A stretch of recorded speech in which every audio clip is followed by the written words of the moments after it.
मेरे प्रिय, उस समय भी मैंने प्रधान से, तथाकथित प्रधान से यह बात कही थी कि आप प्रजा में न्याय स्थापित करने के लिए चुने गए हैं, आप एडमिनिस्ट्रेशन संभालने के लिए चुने गए हैं, आप पक्षपात करने के लिए या धर्मस्थल चलाने के लिए या धार्मिक क्रियाकलाप करने के लिए नहीं चुने गए हैं।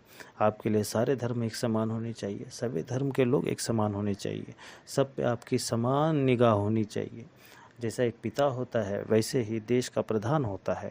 आपको इतना बड़ा ओहदा परमेश्वर ने दिया है, यह पक्षपात करने के लिए नहीं, या एक पर प्रेम बरसाने के लिए और दूसरे पे घृणा या बरसाने के लिए नहीं, परंतु सबको एक नज़र से देखने के लिए दिया है। प्रधान एक पिता के समान होता है, उसके लिए सब बच्चे एक जैसे होते हैं। परंतु हज़ाइल पे ऐसी बातों का कोई प्रभाव नहीं पड़ता। हज़ाइल तो बस हज़ाइल होता है, उसे अपनी मनमानी करनी होती है। मैंने ये भी कहा था कि जो परमेश्वर आपको राज्य दे सकता है, वही परमेश्वर आपके हाथ से राज्य छीन कर किसी और को भी दे सकता है। और परमेश्वर ने अब मन बना लिया है, लगभग हज़ाइल के हाथ से राज्य जाने को है और चला ही जाएगा।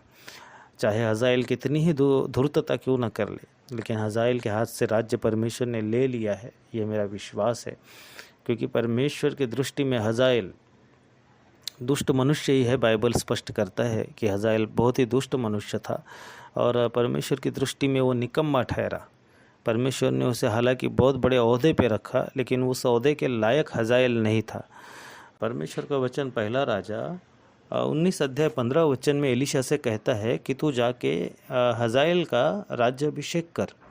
अर्थात परमेश्वर ने ही हज़ाइल को चुना था कि वो राज्य करे, लेकिन हज़ाइल अपनी दृष्टि में बहुत ज़्यादा होशियार था, इसलिए परमेश्वर ने उसको उसके पद से उठा के पटक देना उचित समझा।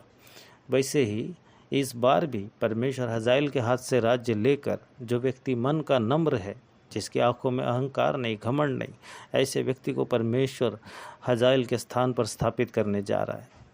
ये परमेश्वर का निज़ाम है, परमेश्वर का काम है।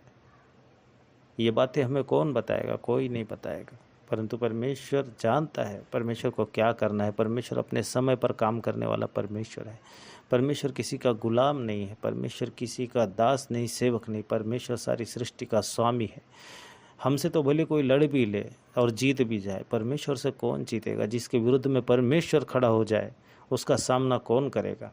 ना अब तक किसी में मजाल है, ना आगे भी किसी में मजाल होगी। परमेश्वर सर्वव्यापी है, उससे लड़ने का सामर्थ्य किसी में नहीं। शैतान को उसने ऊपर से पटक दिया ज़मीन पे,